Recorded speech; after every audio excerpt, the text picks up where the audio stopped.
Bismillah. Assalamualaikum warahmatullahi wabarakatuh.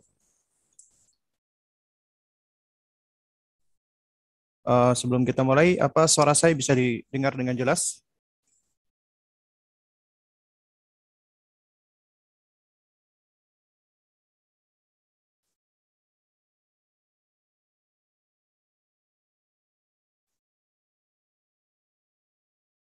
Baik, jelas ya. Baik. Innal hamdalillah nahmaduhu wa nasta'inuhu wa nastaghfiruh wa natubu ilaih wa na'udzu billahi min syururi anfusina wa min sayyiati a'malina. May yahdihillahu fahuwal muhtad wa may yudlil falan tajida lahu waliyyan mursyida. Asyhadu an la ilaha illallah wahdahu la syarika lah wa asyhadu anna Muhammadan abduhu wa rasuluh la nabiyya ba'dahu amma ba'du. Fa inna asdaqal kalami kalamullah wa khairul hadi hadi Muhammadin sallallahu alaihi wa ala alihi wasallam wa syarrul umuri muhdatsatuha wa kullu muhdatsatin bid'ah wa kullu bid'atin dhalalah wa kullu dhalalatin finnar amma ba'du. Ikhwatal kiram, para abah dan ummahat rahimani wa rahimakumullah, alhamdulillah di pagi menjelang siang ini kita diperkenankan Allah melanjutkan kembali kajian bulanan kita membahas ya Thalathatul Usul wa Adillatuha, karya dari Syekhul Islam Muhammad bin Abdul Wahhab rahimahullahu taala. Dan di kesempatan ini kita insyaallah taala akan melanjutkan kajian kita ya, yaitu kita sudah sampai ke al-martabatus tsaniyah ya, al-iman ya. Ini saya izin change screen, yaitu al-martabatus tsaniyah ya, al-imanu. Kita sampai di tingkatan yang kedua, sebagaimana sudah kita terangkan di kesempatan yang lalu. Islam memiliki 3 tingkatan. Pertama al-Islam, yang kedua al-iman, yang ketiga al-ihsan. Yang tingkatan pertama kita sudah bahas Islam beserta rukun-rukunnya. Dan tingkatan kedua kita akan berbicara tentang iman beserta rukun-rukunnya. Baru kemudian nanti kita akan berbicara tentang tingkatan ketiga al-ihsan. Di kesempatan yang lalu kita sudah belajar tentang arkanul iman dan sudah menyinggung sedikit tentang al-imanu billah, yaitu mengimani Allah Subhanahu wa taala. Nah, kita murajaah dulu sedikit ya di pertemuan yang lalu ya. Yaitu ketika berbicara tentang al-iman ya. Syekhul Islam Muhammad bin Abdul Wahhab rahimahullah berkata, wa huwa bid'un wa sab'una syu'batan. Dan iman itu ya, itu memiliki 70 cabang lebih ya. Sebagaimana sudah diterangkan, kata bid'un ya, maknanya adalah bilangan dari 3 hingga 7 ya. Ya. Bilangan dari 3 hingga 9 maksudnya ya. Jadi 73 sampai 79 ya. Artinya di atas 2. Itu dikatakan bid'un. Nah, di sini Nabi SAW memang tidak menjelaskan secara tegas jumlah bilangannya. Nabi hanya menyebutkan bid'un wa sab'una syu'batan. Artinya ada 72 lebih cabang iman. Nah, tapi Nabi menjelaskan di dalam hadisnya, a'laha, yang paling tinggi adalah qaulu la ilaha illallah. Ucapan la ilaha illallah, yaitu tauhid, haknya Allah. Wa adnaha, yang paling rendah adalah imatatul adza 'anit thariq, menyingkirkan kotoran jalan, gangguan dari jalan. Ya, wal haya'u syu'batun minal iman. Adapun rasa malu adalah salah satu cabang dari keimanan. Ini menunjukkan iman juga memiliki cabang. Ya. Wa arkanuhu sittatun, ya. Rukunnya ada 6, ya. Rukunnya keimanan itu ada 6. Yang pertama adalah antu'mina billah, yaitu mengimani Allah. Wa malaikatihi, mengimani malaikatnya. Wa kutubihi, kitab-kitabnya. Wa rusulihi, rasul-rasulnya. Wal yaumil akhiri, hari akhir. wal qadari khairihi wa syarrihi, dan takdir yang baik dan yang buruk. Kemudian kata Syekh, ya, sebagaimana kebiasaan beliau, wad dalilu ala hadhil arkan as-sittati qauluhu ta'ala. Dalil dari keenam rukun ini adalah firman Allah Subhanahu wa ta'ala, ya. Yaitu apa? Allah Subhanahu wa ta'ala berfirman, ya, laisal birra an tuwallu wujuhakum qibala al-masyriqi wal maghribi walakinnal birra an man amana billahi wal yaumil akhir wal malaikati wal kitabi wan nabiyyin. Ya, bukanlah yang namanya suatu kebajikan engkau memalingkan wajah-wajahmu ke arah timur atau barat. Akan tetapi kebajikan itu sejatinya adalah orang yang mengimani Allah, hari akhir, malaikat, kitabnya, dan para nabi. Dan juga dalil tentang al-qadar, takdir, adalah qauluhu ta'ala, inna kulla syai'in khalaqnahu biqadarin. Sesungguhnya segala sesuatu kami ciptakan sesuai dengan takdir atau ketentuannya. Ya, ini matannya, ya, matan yang diterangkan. Nah, di kesempatan yang lalu juga kita sudah menerangkan sedikit menyinggung tentang al-imanu billah, ya, yaitu mengimani Allah Subhanahu wa ta'ala. Ya, kita berbicara tentang iman kepada Allah. Ini merupakan pondasi dari segala keimanan, ya. Jadi pondasi segala iman yang paling mendasar adalah iman kepada Allah Subhanahu wa ta'ala. Ya, dan iman kepada Allah ini, ya, sudah kita terangkan itu memiliki 4 unsur, ya. Yang pertama adalah iman bi wujudillah. Mengimani keberadaan Allah Subhanahu wa ta'ala. Dan keberadaan Allah Subhanahu wa ta'ala ini bisa ditentukan, yang pertama ditetapkan dengan fitrah. Ya, ditetapkan dengan fitrah. Artinya ini sesuatu yang sudah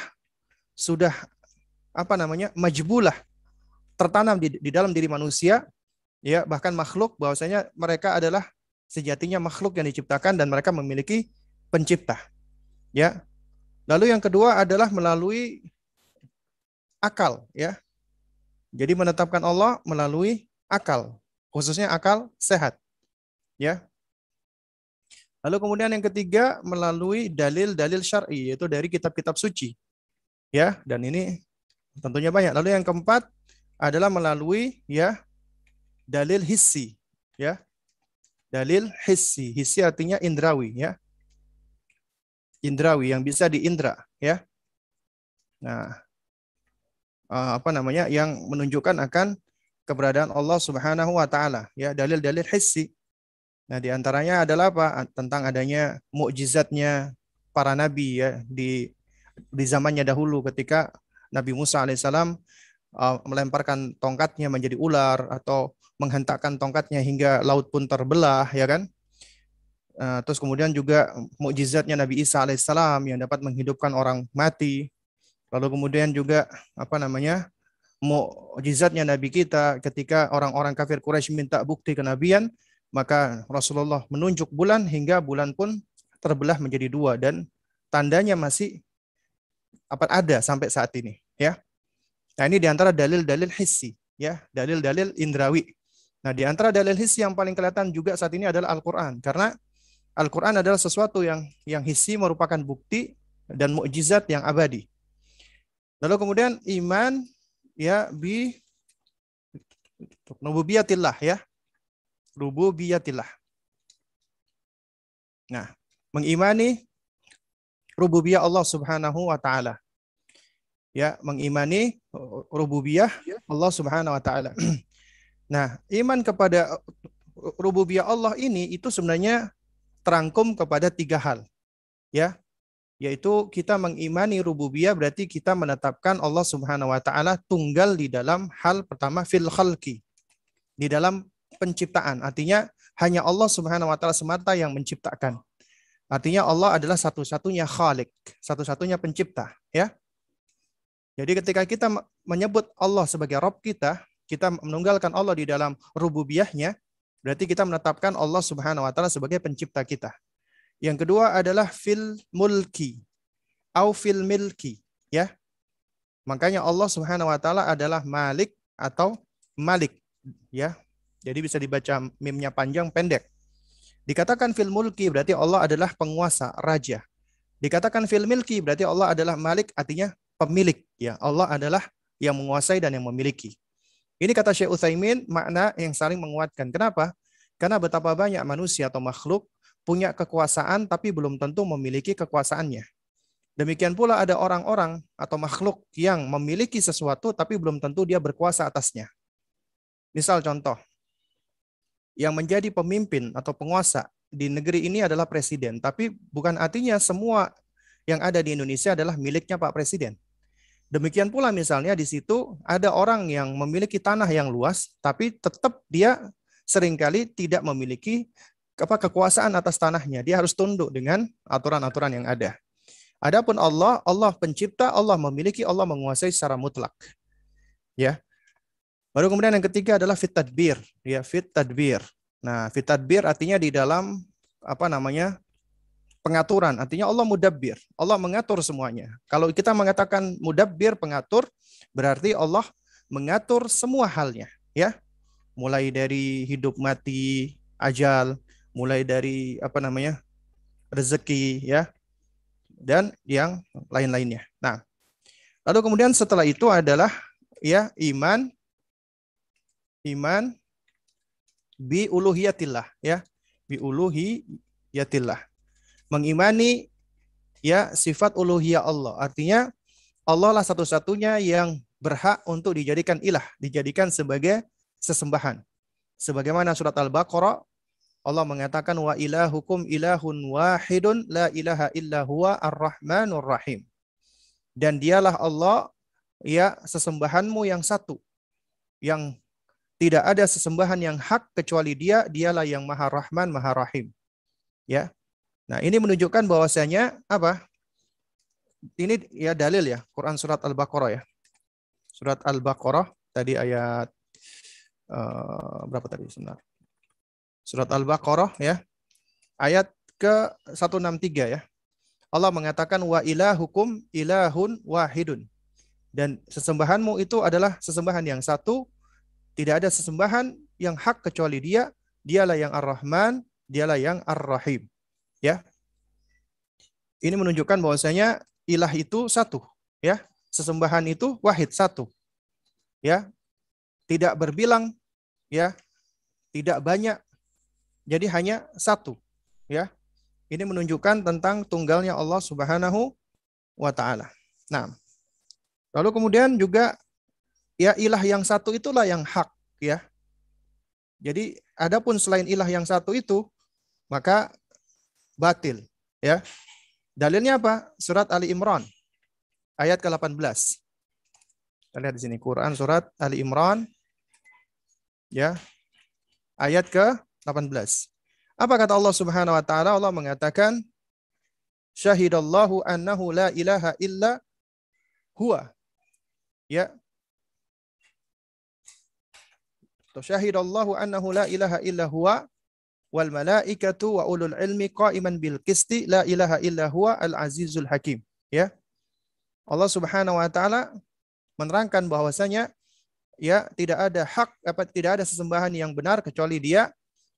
Para malaikat dan orang berilmu juga, ya, yang menegakkan keadilan juga menyatakan hal ini. Tidak ada sesembahan yang hak kecuali Dia, Allah yang Maha Perkasa lagi Maha Bijaksana. Nah, ya, jadi ini menunjukkan apa? Menunjukkan ya sama, Allah adalah sesembahan yang tunggal, ya. Allah Subhanahu wa taala adalah ini persaksian Allah bahwasanya Dia adalah tunggal, wahid, ya, ahad, ya. Jadi yang paling benar. Lalu kemudian Allah itu sebagai sesembahan yang yang hak, ya. Di antara surat Al-Hajj ya, ayat ke-62 ya. Nah, kita lihat ya di dalam surat Al-Hajj ayat ke-62 Allah Subhanahu wa taala dengan tegas mengatakan, Quran surat Al-Hajj ayat 62. Ini Allah menyebutkan secara tegas ilah yang al-haq. Ya. Allah mengatakan dzalika bi annallaha huwal haqqu. Nah, demikianlah ya, yang demikian itu karena dialah Allah al-haq ya, sesembahan yang benar ya. Wa anna ma yad'una min dunihi huwal batil. Adapun segala sesuatu yang disembah selainnya adalah batil. Wa anallaha huwal aliyul kabir, dan Allah adalah yang maha tinggi lagi maha besar. Nah, ini masih banyak dalil-dalil sebenarnya yang menunjukkan hal ini. Nah, ini sebenarnya ya 3 ayat utama ini, maksud saya 3 ayat ini ya, itu merupakan dalil ya utama yang menunjukkan tentang makna dari la ilaha illallah ya. Makna dari la ilaha illallah. La ilaha illallah ya. Yaitu apa? La ma'buda bihaqqin illallah ya. La ma'buda artinya yang disembah, bihaqqin. Nah, ini dia yang harus kita garis bawahi ini. Ya, illallah. Ya, tidak ada sesembahan yang hak kecuali Allah Subhanahu wa taala semata, Allah wahdah, ya. Itu maknanya. Jadi, karena Allah yang menciptakan kita, Allah yang memiliki dan menguasai kita, Allah yang mengatur kita, maka hanya Allah lah yang berhak untuk disembah. Baru kemudian iman kepada bi asma'ihi wa sifatihi. Mengimani nama-nama dan sifat-sifat Allah Subhanahu wa taala, ya. Jadi kita wajib mengimani nama-nama dan sifat-sifat Allah Subhanahu wa taala, ya. Apa namanya? Sebagaimana yang Allah terangkan dan sebagaimana yang Allah jelaskan di dalam Al-Qur'an dan juga disampaikan oleh Rasulullah. Nah, ini memang butuh bahasan panjang ya, iman kepada nama-nama dan sifat-sifat Allah. Artinya Allah memiliki nama-nama yang indah, ya. Nama-nama yang indah dan sifat-sifat yang mulia. Yang tinggi lagi mulia. Ya. Yang sempurna. Dikatakan sempurna berarti tidak mengandung celah dan berbeda dengan makhluknya. Lalu kemudian bahwasanya ya, nama-nama dan sifat-sifat Allah itu yang boleh kita tetapkan adalah yang Allah tetapkan untuk dirinya. Ya. Jadi kita wajib menetapkan nama-nama dan sifat-sifat yang Allah tetapkan untuk dirinya. Dan ditetapkan oleh Rasulullah. Artinya, kita nggak boleh menetapkan nama-nama dan sifat-sifat Allah kecuali ada dalilnya. Dalilnya tentunya berasal dari Allah dan dari Rasulnya. Karena tidak ada nama-nama dan sifat-sifat ya, karena tidak ada yang paling tahu tentang nama-nama dan sifat-sifat Allah kecuali Allah sendiri, kemudian baru ya Rasulullah sallallahu alaihi wa ala alihi wasallam, ya. Makanya Allah mengatakan walillahil asmaul husna. Ya, dan Allah memiliki nama-nama yang husna. Husna itu puncak yang paling tinggi dalam hal keindahan. Fad'uhu biha, maka berdoalah engkau dengan menyebut nama-nama tersebut. Ya. Kemudian Allah terangkan wadarul ladzina yulhiduna fi asma'ihi. Ya, dan tinggalkanlah orang-orang yang menyimpang dari nama-namanya ini. Karena ada orang yang menyimpang di dalam hal asma wa sifat ini. Kenapa? Sayuzzawna ma kanu ya'malun, karena mereka akan mendapatkan balasan sesuai dari apa yang mereka kerjakan. Nah, baru kemudian kita akan bicara di sini adalah ya apa? Wa antu'mina bil malaika atau wa malaikatihi. Mengimani malaikat-malaikat Allah Subhanahu wa taala. Ya, mengimani malaikat. Nah, mengimani malaikat ini juga di antara rukun iman yang wajib kita tetapkan. Karena apabila seseorang dia menolak untuk mengimani tentang malaikat, maka telah runtuh apa? Runtuh apa namanya? Keimanannya, ya. Artinya imannya itu akan batal dengan sendirinya, akan runtuh, ya. Nah, baik. Mengimani malaikat ya, ini juga memiliki beberapa elemen atau unsur ya sebagaimana yang diterangkan oleh Syekh Utsaimin rahimahullahu taala.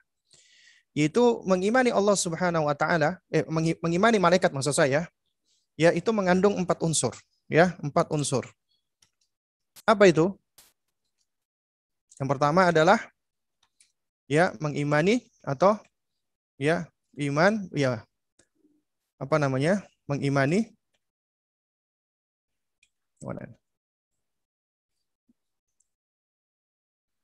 Jadi yang pertama adalah mengimani keberadaan mereka, ya. Wujud itu keberadaan, artinya mereka eksis, ya. Keberadaan malaikat, ya. Artinya iman kepada wujudul malaika, kita wajib menetapkan malaikat itu ada sesuai dengan hakikatnya. Ya, sesuai dengan hakikatnya, meskipun kita tidak tahu bagaimana hakikatnya, karena ini perkara gaib. Ya, makanya iman itu kebanyakan perkara gaib. Kita wajib mengimani malaikat. Malaikat itu ada, meskipun kita nggak pernah melihat malaikat. Kita nggak tahu bagaimana bentuknya, bagaimana apa rupanya, ya. Nah, maka kewajiban kita adalah tetap mengimani, ya. Karenanya dalil-dalil yang bersifat imaniyah atau ghaibiyah itu seringkali disebut dengan sam'iyah, yaitu kita berpijak dengan apa yang kita dengar dari Al-Quran atau dari sunnah Nabi yang mulia alaihi wasallam. Ya. Iman kepada wujud atau keberadaan malaikat. Artinya malaikat itu ada loh. Ya, malaikat itu wujud, ya. Ya, ini apa namanya? Yang wajib untuk kita pahami, ya. Sesuai dengan hakikatnya. Nah, kemudian yang kedua adalah kita wajib mengimani terhadap ya asma atau nama-nama malaikat, ya, nama-nama malaikat. Secara apa? Secara ijmalan wa tafsilan, secara terperinci dan secara global. Maksudnya apa?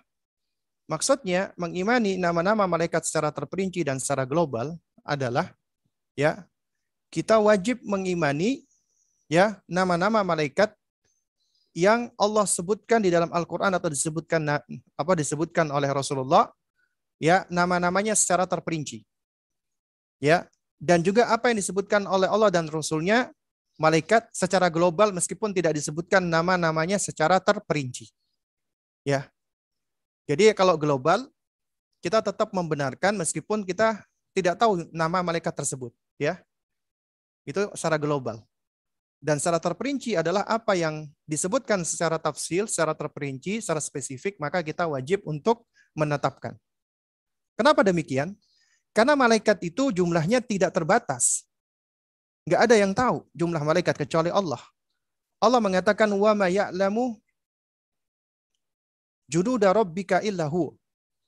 Tidak ada yang tahu tentang junud, dikatakan junud artinya tentara-tentara Allah. Ya maksudnya malaikat, tidak ada yang tahu tentang tentara-tentara Rabbmu kecuali dia Allah Subhanahu wa taala sendiri. Artinya malaikat itu banyak. Ada yang disebutkan namanya, ada yang tidak disebutkan namanya. Artinya kita wajib mengimani secara terperinci dan global. Di antara nama-nama malaikat yang disebutkan terperinci Jibril alaihissalam, Mikail alaihissalam, Israfil alaihissalam, Malik alaihissalam, Munkar Nakir alaihimassalam.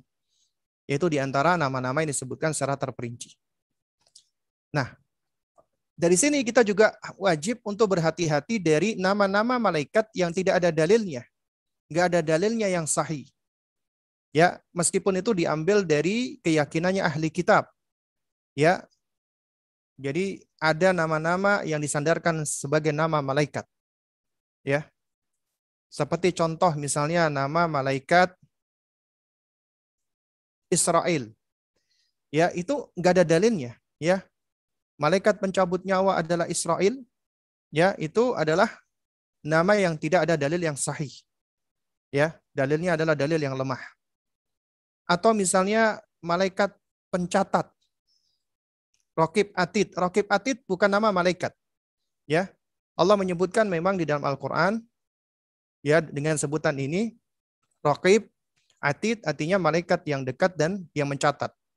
Bukan artinya malaikat rokib adalah yang mencatat amal baik. Malaikat atid yang mencatat amal buruk. Ini banyak diajarkan di sekolah-sekolah ya. Padahal tidak benar ya. Suatu hal yang tidak tepat ya. Ya. Lalu kemudian juga misalnya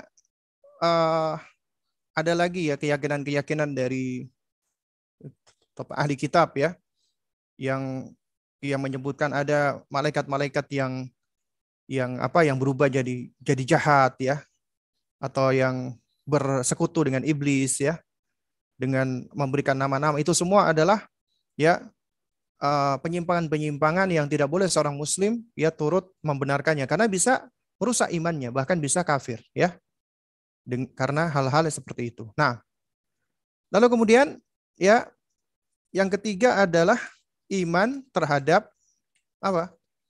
Terhadap sifat-sifat malaikat.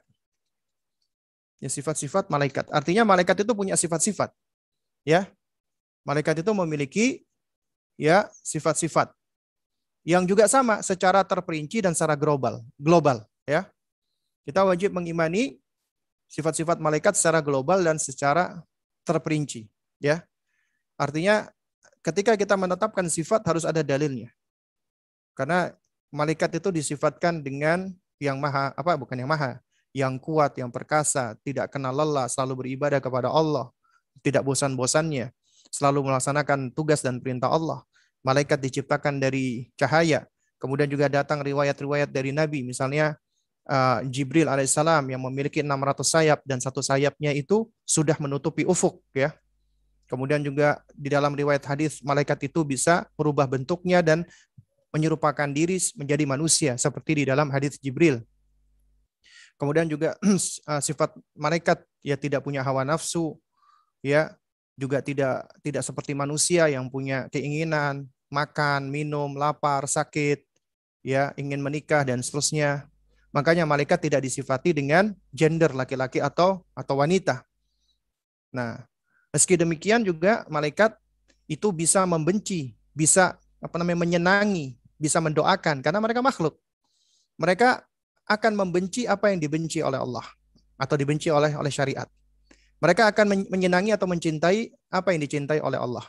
Makanya malaikat senang ketika mereka melihat ya manusia-manusia yang berkumpul di majelis-majelis ilmu ya, di majelis-majelis yang di dalamnya ya mengingat Allah Subhanahu wa taala. Kemudian juga perbuatan-perbuatan baik ya manusia seperti bersedekah, yaitu adalah hal-hal yang dicintai. Dan juga malaikat benci dengan perbuatan-perbuatan buruk. Juga termasuk ya ketika manusia memakan makanan-makanan yang baunya busuk ya, atau baunya nggak enak, seperti misalnya bau bawang ya, itu juga malaikat tidak suka ya, malaikat benci. Makanya kita dibenci atau dimakruhkan, bahkan sebagian melarang kita habis makan bawang kemudian kita sholat berjamaah di masjid. Kemudian juga malaikat nggak suka dengan rumah yang dipajang di dalamnya gambar-gambar makhluk bernyawa. Ya, mereka nggak mau masuk ke dalamnya. Demikian pula yang di dalam rumah itu ada anjingnya. Nah, ini semua adalah hal-hal yang bisa kita tetapkan apabila ada dalilnya. Ya. Kemudian juga kalau ditanya apakah malaikat bisa mati malaikat. Ya, sebagaimana makhluk lainnya. Ya, makhluk selain Allah bisa mati karena semuanya fana. Ya, semuanya itu bersifat temporer. Malaikat pun juga bisa mati sesuai dengan kehendak Allah Subhanahu wa taala. Ya. Lalu kalau ditanya misalnya apakah malaikat itu butuh makan, butuh minum? Tidak. Malaikat berbeda dengan manusia. Malaikat tidak butuh makan, tidak butuh minum. Malaikat juga tidak menikah. Malaikat tidak merasakan lapar, tidak merasakan sakit. Malaikat juga tidak lemah. Ya, bahkan mereka adalah makhluk yang kuat sesuai dengan kehendak Allah. Ya. Bahkan Allah Subhanahu wa taala itu menciptakan malaikat dan memberikan tugas kepada malaikat. Di antara tugas malaikat itu adalah untuk apa? Untuk untuk mengatur manusia gitu loh. Artinya begini, artinya Allah menciptakan malaikat itu nggak lepas dari manusia itu sendiri. Karena ada malaikat-malaikat yang memang Allah ciptakan, misalnya ya untuk menyebarkan rezeki Allah, menyebarkan keberkahan Allah. Bahkan ada malaikat-malaikat yang Allah tugaskan untuk apa? Untuk apa namanya? Untuk apa ya? Membawa ruh ya. Kemudian ditiupkan kepada janin, ya. Sehingga akhirnya janin itu menjadi makhluk yang bernyawa, makhluk utuh, ya. Lalu kemudian juga di situ ada malaikat-malaikat yang bertugas mengawasi, ya, membersamai, bahkan ada yang menolong manusia, ya, sesuai dengan izin Allah. Tapi kita nggak boleh minta tolongnya kepada malaikat. Kita nggak boleh berdoa meminta kepada malaikat. Tetap harus meminta kepada Allah, karena malaikat ini tunduknya kepada Allah, ya. Dan malaikat membenci mereka-mereka yang menyekutukan Allah, ya. Nah, jadi ini hal-hal yang wajib untuk kita pahami. Lalu kemudian yang keempat adalah, ya, kita wajib mengimani, ya, di unsur keempat adalah apa? Adalah iman terhadap, ya, tugasnya malaikat. Artinya mereka wujud, ya, mereka ada, ya, mereka eksis, mereka punya nama, mereka punya sifat, dan mereka punya tugas masing-masing, ya, tugas-tugas malaikat. Nah, tugas malaikat. Artinya malaikat itu memiliki tugas, memiliki tanggung jawab gitu yang udah Allah berikan, ya. Di antaranya misalnya contoh, ya, malaikat Jibril. Malaikat Jibril ini adalah apa namanya? Rasul dari bangsa malaikat. Adapun Rasulullah Muhammad SAW dan para nabi lainnya adalah rasul dari bangsa manusia. Dikatakan rasul, ya, karena malaikat Jibril, ya, dialah yang diutus oleh Allah untuk menyampaikan wahyu kepada para nabi dan rasul. Makanya rasul ada dari bangsa malaikat, ada dari bangsa manusia. Adapun bangsa jin tidak memiliki nabi dan rasul, ya. Tugasnya malaikat Jibril adalah menyampaikan wahyu, ya, kepada para nabi dan rasul. Contoh berikutnya lagi malaikat Mikail, ya. Malaikat Mikail itu Allah tugaskan untuk menurunkan hujan sesuai dengan perintah Allah dan menyebarkan karunia-karunia Allah, rezeki-rezeki dari Allah. Jadi tugasnya malaikat Mikail cuma menyebarkan, karena karunia itu dari Allah, hujan itu dari Allah. Artinya bukan dari malaikat Mikail itu sendiri yang memiliki kemampuan, tapi kemampuan itu berasal dari Allah Subhanahu wa taala. Karena itu kita nggak boleh mengagungkan malaikat melebihi kapasitasnya dan nggak boleh minta-minta kepada malaikat. Kemudian juga nanti ada malaikat Israfil yang tugasnya meniup sangkakala. Ya, meniup sangkakala, ya, sebelum kiamat nanti. Ketika malaikat Israfil meniup sangkakala, maka akan hancur dunia ini. Kemudian juga ada malakul maut, ya. Ya, malakul maut itu disebut dengan malakul maut. Jadi tidak disebutkan namanya. Adapun namanya Israel atau yang semisalnya itu tidak berasal dari hadis yang sahih. Tugasnya untuk apa? Untuk menarik atau mencabut nyawa. Kemudian juga ada malaikat yang Allah tugaskan untuk mengamati dan mencatat amal manusia. Seringkali disebut dengan malaikat apa namanya? Raqibun Atid, ya, malaikat Raqib Atid. Raqib Atid bukan nama. Ya, jadi perlu digarisbawahi bukan nama. Ya. Allah dan Rasulnya tidak menyebutkan nama tentang malaikat yang bertugas untuk mengamati manusia dan mencatat amal-amal perbuatan manusia. Kemudian ada pula malaikat-malaikat yang disebut dengan al-mu'aqibat. Itu al-mu'aqibat juga bukan nama, ya. Yang ditugaskan oleh Allah untuk menjaga dan memelihara manusia, hamba-hamba Allah. Ketika lagi bermukim, ketika lagi safar, ketika tidur, ketika berjaga, Allah begitu baiknya. Allah tugaskan ada malaikat-malaikat yang ditugaskan Allah menjaga, ya, hamba-hambanya. Ya, oleh karena itu ketika kita ingin berterima kasih, terima kasih kepada Allah, bukan kepada malaikat. Bukan, ya, bukan meminta-mintanya kepada malaikat, karena malaikat tidak memiliki kemampuan kecuali yang Allah berikan kepada mereka. Kemudian juga ada malaikat yang Allah tugaskan untuk meniupkan roh pada janin-janin manusia. Ada pula malaikat yang menjaga surga, yang menjaga neraka, yang menjaga neraka, Memang disebutkan di dalam sebuah riwayat namanya Malik. Adapun surga disebutkan namanya Ridwan, itu ya itu dalilnya enggak sahih ya. Disebut malaikat penjaga surga namanya Ridwan ya. Kemudian ada malaikat Mungkar dan Nakir yang menguji manusia nanti di kuburan. Ada malaikat penjaga gunung ya, dan masih banyak lagi. Bahkan Allah tetapkan di tiap-tiap lapisan langit itu ada malaikat-malaikat yang berjaga.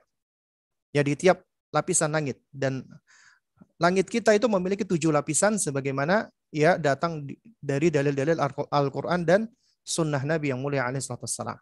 Nah, ini 4 unsur yang wajib kita pahami nih. Yang wajib kita ketahui. Karena ternyata mengimani malaikat juga ada unsurnya, 4 unsur. Yaitu kita mengimani keberadaan mereka, nama-nama mereka, sifat-sifat mereka, dan tugas-tugas mereka.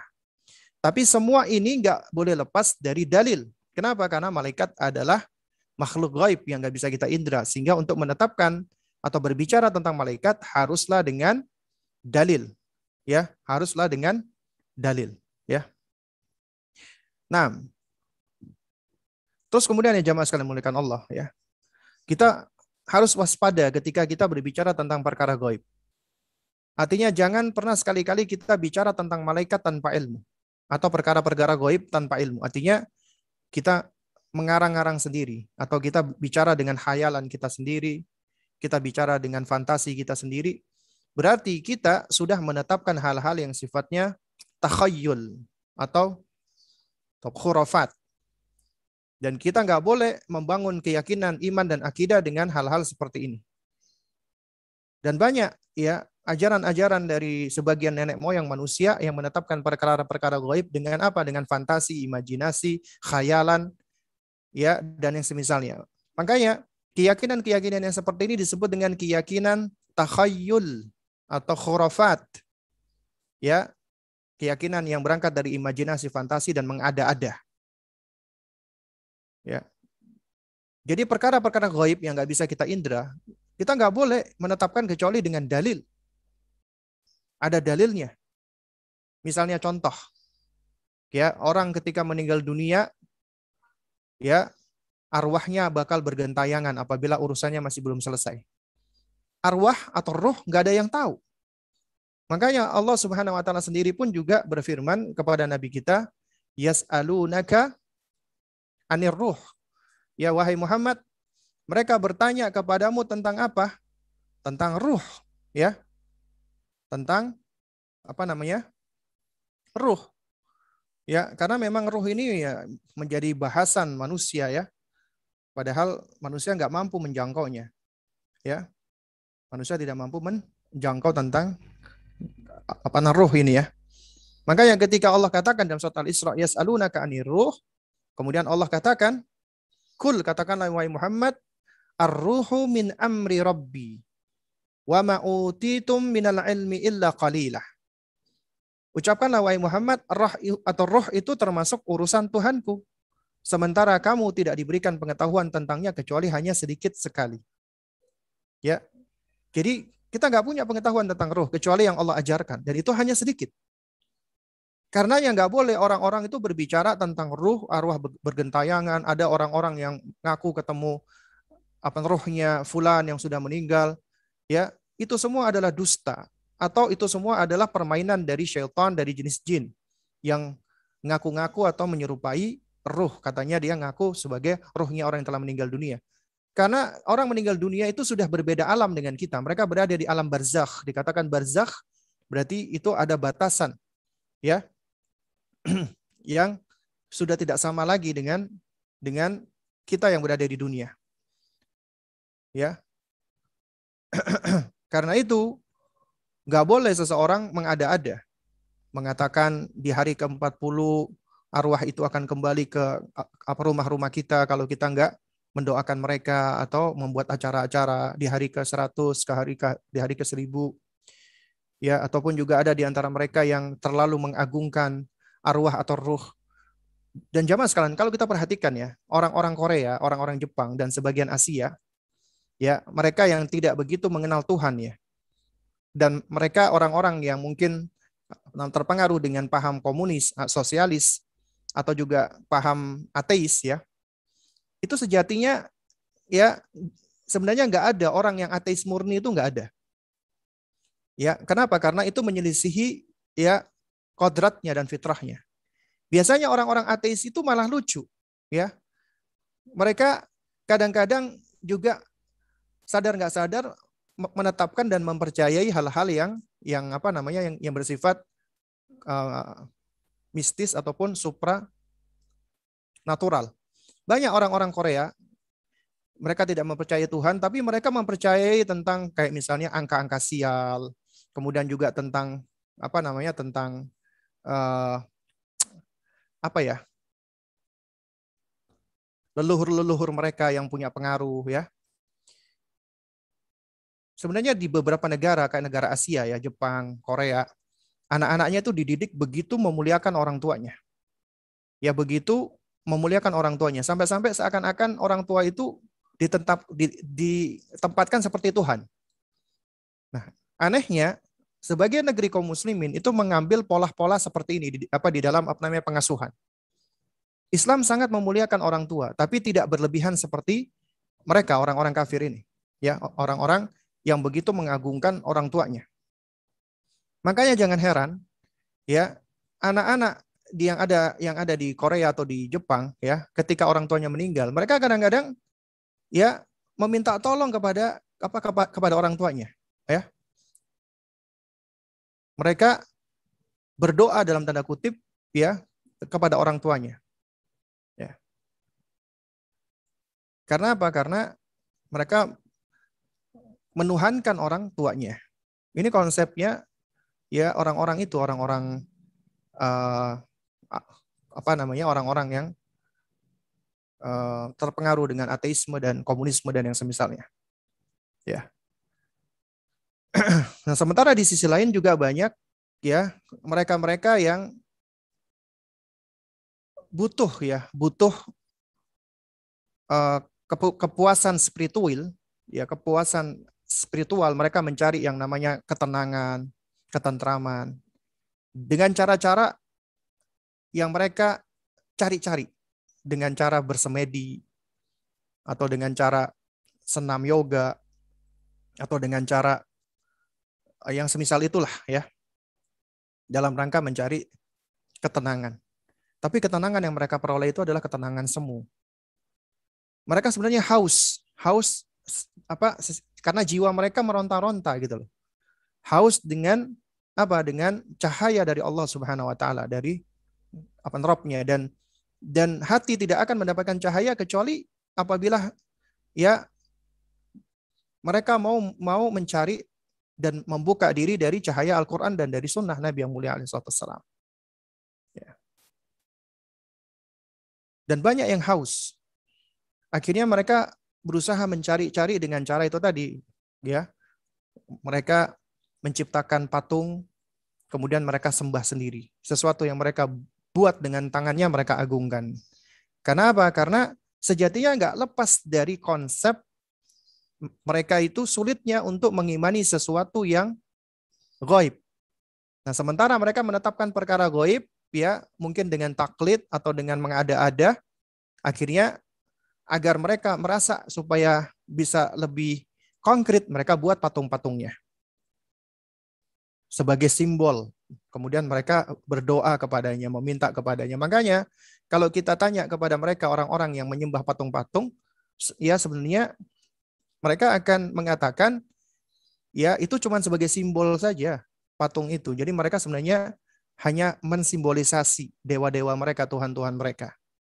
Berarti ini menunjukkan bahwasanya mereka butuh apa? Butuh suatu simbol.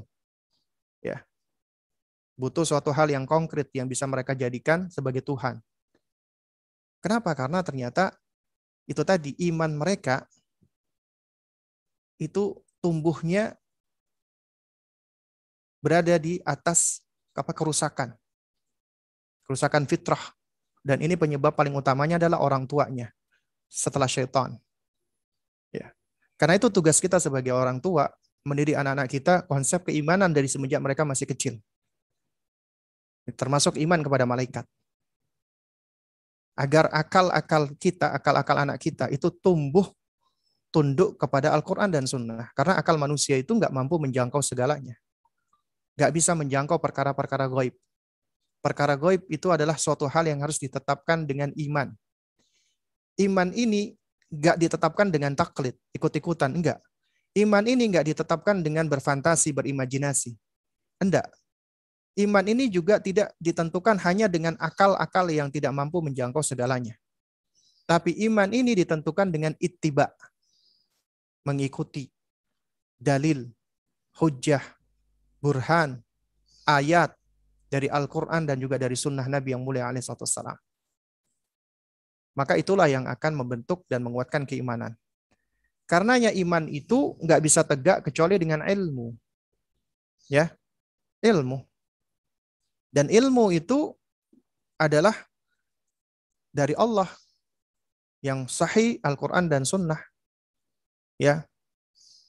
Nah, karena itu makanya dengan mendidik keimanan pada anak kita dari semenjak masih kecil, maka itulah yang akan menguatkan dan mengokohkan mereka.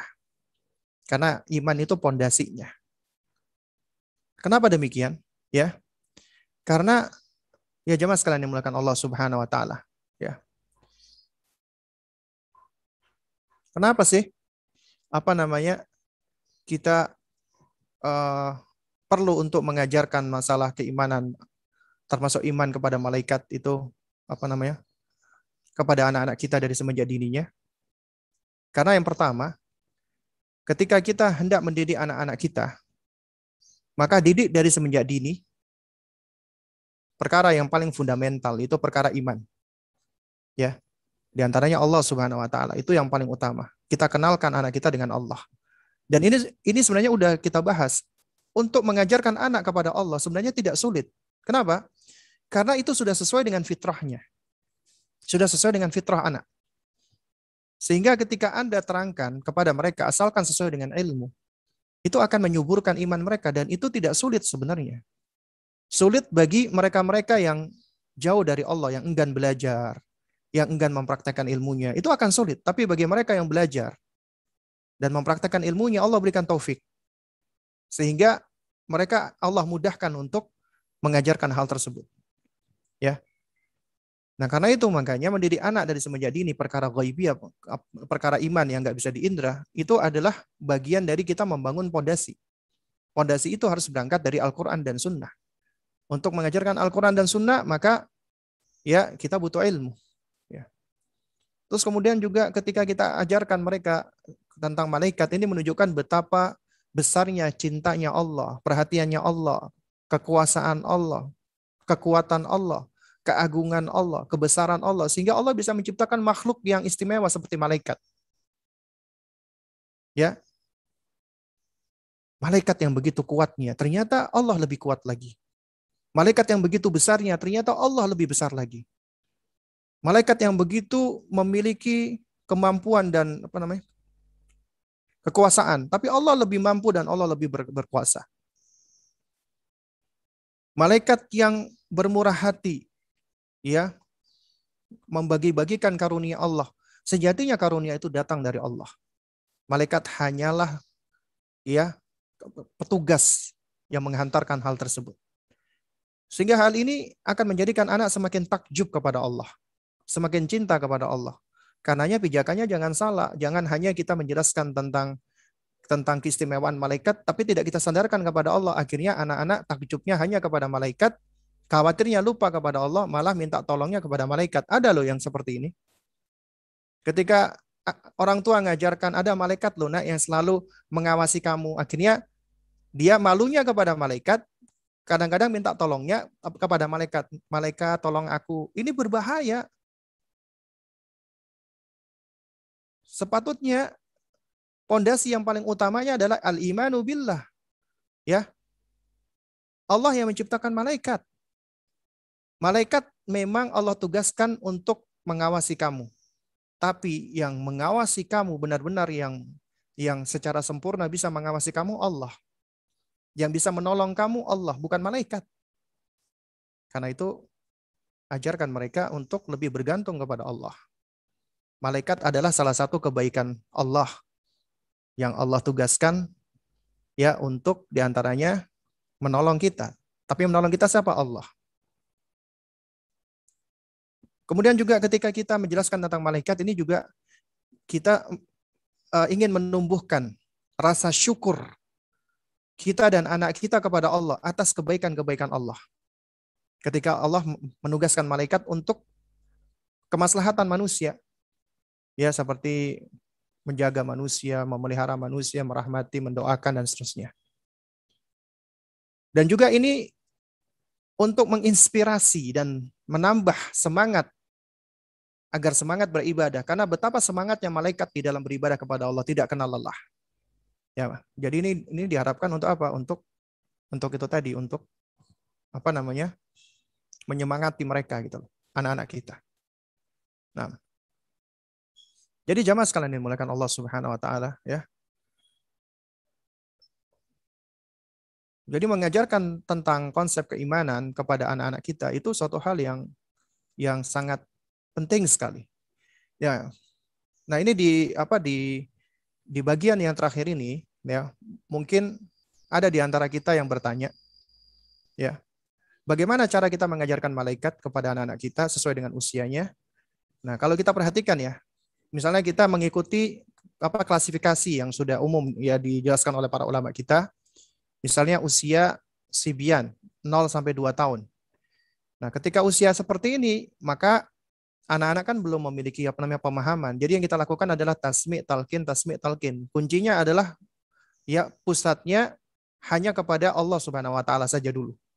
Ya, mengenalkan Allah, mentalkinkan tentang nama-nama Allah, dan boleh ketika di usia 1 tahun ke atas kita ajarkan tentang nama-nama malaikat dan yang semisalnya. Ya, jadi tasmi' dan talqin. Meskipun belum diikuti dengan pemahaman. Kemudian baru di usia 2 tahun ke atas sampai 7 tahun, baru kita sudah mulai jelaskan, ajarkan, dan boleh mereka kita ajarkan untuk menghafal sebagian nama-nama malaikat berikut sifat dan tugas-tugasnya. Dan boleh pula dengan pantun ataupun syair yang ada iramanya, asal tidak diiringi dengan musik. Lalu kemudian juga kita melakukan pendekatan dengan berkisah, tapi kisah yang berangkat dari Al-Quran atau dari Sunnah. Kisahnya tentang malaikat, kisah tentang Allah ketika hendak menciptakan bapak kita Nabi Adam alaihissalam, kemudian malaikat bertanya kepada Allah, lalu kemudian juga cerita-cerita tentang malaikat yang Allah tugaskan untuk melakukan untuk menolong kaum muslimin dan yang semisalnya. Ya. Nah, ini adalah hal-hal yang baik ya. Kita lakukan pendekatan dengan kita berkisah ya, menceritakan kepada mereka, menjelaskan kepada mereka tentang sejumlah malaikat. Lalu kemudian juga boleh kita bikin atau buat permainan-permainan seperti misalnya mewarnai nama-nama malaikat ya, atau balok yang dalam bentuk huruf ya, kita minta untuk merangkai nama malaikat atau pakai flashcard atau yang semisalnya, ataupun juga boleh dengan tanya jawab, dengan kuis ya, itu diantara cara-caranya. Ya. Lalu kemudian di usia 7 tahun ke atas ketika mereka sudah diperintah untuk sholat ya, maka kita lebih banyak melakukan penekanan untuk memotivasi mereka. Ya. Nah, itu kita jelaskan bahwasanya ya malaikat itu senang dengan orang-orang yang berbuat baik. Bahkan malaikat itu seringkali mendoakan. Ya, mendoakan, bahkan bersolawat, memohonkan ampun, dan doanya malaikat itu adalah mustajabah. Ya. Contoh misalnya, ya, orang yang tidur dalam keadaan bersuci, berwudu, ya, maka dia akan dibersamai oleh malaikat. Malaikat akan bersama dengannya di dalam pakaiannya dan malaikat akan memohonkan ampunan untuknya. Ya. Lalu kemudian misalnya ya orang yang ketika sholat dia duduk menunggu datangnya sholat. Ya. Dia duduk menunggu datangnya sholat. Maka ya malaikat akan mendoakan ampunan untuknya. Kemudian juga orang yang misalnya dia sholat mencari shaf yang paling depan, maka malaikat akan bersolawat untuknya. Juga demikian juga orang yang menuntut ilmu. Ya, orang yang menghadiri majelis ilmu, orang yang merapat dan menyambungkan saf, ya. Dan orang yang ketika sholat dia mengucapkan amin itu berbarengan dengan aminnya imam, maka juga berbarengan dengan aminnya malaikat, maka akan diampuni dosa-dosa yang lalu, ya. Lalu kemudian juga masih banyak ya, kalau kita perhatikan ya di dalam kitab ya, apa namanya, At-Targhib wa Tarhib ya, itu banyak sekali. Misalnya ya, malaikat akan mendoakan ampunan di hari kiamat bagi mereka yang selalu menjaga sholat subuh dan asar berjamaah. Lalu kemudian juga malaikat akan mengaminkan doa seorang muslim kepada saudaranya ya tanpa sepengetahuan saudaranya tadi. Artinya tidak di depannya. Kita punya saudara ya misalnya saat ini, si fulan. Kita doakan tanpa kita perdengarkan. Jadi apa yang kita doakan untuk saudara kita ini akan diaminkan oleh malaikat. Ya, karena di dalam riwayat Imam Muslim dikatakan oleh malaikat ketika kita berdoa untuk saudara kita yang tidak berada di depan kita, malaikat akan mengucapkan walaka bimithli. Ya. Demikian pula orang yang senang berinfak akan didoakan oleh malaikat. Orang yang sahur, malaikat akan bersolawat untuknya. Menjenguk orang sakit, maka 70.000 malaikat bahkan di dalam riwayat Imam Ahmad akan bersolawat kepadanya. Ya, dan masih banyak lagi. Ini adalah hal-hal yang dapat mentarghib, memotivasi ya anak-anak kita, terutama di usia 7 tahun ke atas, agar mereka semangat untuk beramal soleh. Kenapa? Karena dengan amal soleh itu, ya mereka akan mendapatkan kebaikan-kebaikan, diantaranya didoakan oleh malaikat. Ya. Nah, juga demikian anak-anak usia 7 tahun ke atas ya. Boleh kita jelaskan ada sebagian malaikat-malaikat yang bertugas untuk mengadab, untuk memberikan hukuman. Untuk apa? Menumbuhkan khauf, rasa takutnya. Kita bawa sebagian riwayat-riwayat dalam rangka untuk nakut-nakutin dia. Ada malaikat yang Allah tugaskan, ya, yang tugasnya adalah untuk menghukum, mengadab dan seterusnya.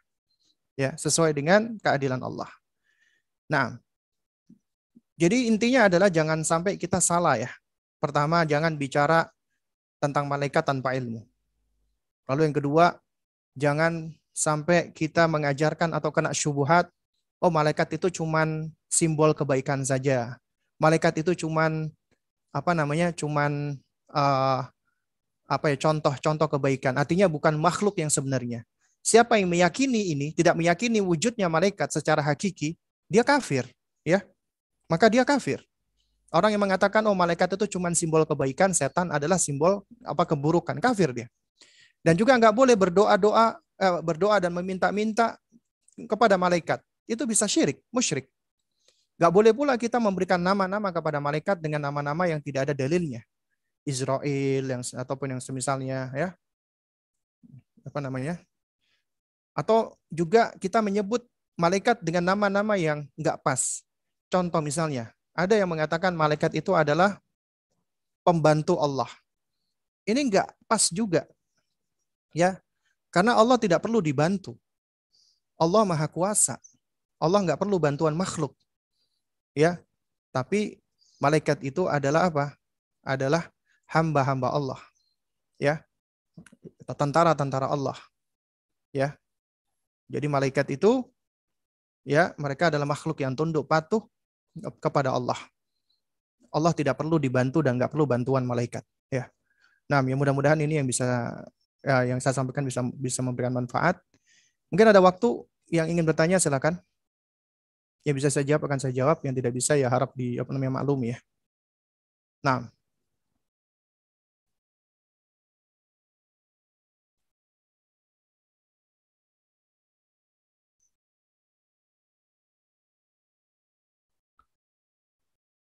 ya silakan yang ingin bertanya karena waktu kita tidak panjang. Apakah terdapat dalil jumlah dari malaikat penjaga surga dan neraka dan juga jumlah dari malaikat maut ya? Nah, ini wallah alam bisawab ya. Kalau ditanya jumlahnya jumlahnya ya saya tidak tahu ya. Untuk menetapkan ini harus ada dalilnya. Ya harus ada dalil yang menunjukkan ya. Sementara tidak ada yang tahu tentang jumlahnya malaikat kecuali Allah Subhanahu wa taala ya. Ya. Wa may ya'lamu junuda rabbika illa huwa. Kata Allah, tidak ada yang tahu tentang jumlah tentara-tentara Rabbmu kecuali Dia sendiri, Allah Subhanahu wa taala. Nah, jadi intinya sesuatu yang kita tidak dapatkan dalilnya, maka kita tidak menetapkannya. Dalam hal-hal gaib, kita tetapkan apabila ada dalil yang datang. Ada dalilnya. Kalau nggak ada dalilnya, maka kita tidak dituntut untuk bertakalluf ya. Atau untuk menetapkan tanpa ada dalilnya. Nah, Afan, jika sudah merutinkan wudhu sebelum tidur, namun karena suatu hal seringkali setelah wudhu batal, apakah harus mengulang wudhunya sebelum tidur? Baik, jadi yang perlu kita pahami adalah ya, berwudhu sebelum tidur itu anjuran sunnah, bahkan memiliki keutamaan ya. Lalu kemudian jika kita misalnya setelah berwudhu ya, kemudian kita akan tidur, kemudian kita batal, maka yang lebih utama adalah kita mengulangi lagi wudhu kita agar sebelum kita tertidur kita masih memegang wudhu. Tapi kalau kita berwudhu, kemudian kita batal, ya lalu kemudian kita belum tidur, maka ya keutamaan tadi, keutamaan untuk menjaga tohara, menjaga kesucian, ya sebagaimana di dalam riwayat ya yang mana malaikat akan membersamainya, maka itu tidak tercapai. Kenapa? Karena dia kondisinya sudah dalam kondisi hadas kecil, ya, dalam kondisi berhadas, artinya dia tidak memegang wudhunya. Karena itu dianjurkan dia hendaknya berwudhu lagi kemudian dia tidur. Nah, wallahu a'lam shawab. Nah, sepertinya sudah tidak ada lagi pertanyaan ya. Jadi hanya ada 2 pertanyaan dan ini juga sudah pukul 11:30. Mungkin kita cukupkan dulu sampai di sini. Kalau ada pertanyaan yang menyusul nanti bisa diajukan di kesempatan kita berikutnya. Ya mudah-mudahan yang sedikit ini bisa memberikan manfaatnya. Kurang lebihnya saya mohon maaf jika ada hal-hal yang kurang berkenan. Yang hak tentunya datangnya dari Allah, yang batil datangnya dari diri saya pribadi. Kita tutup dengan kafaratul majelis. Subhanakallahumma wa bihamdik asyhadu an la ilaha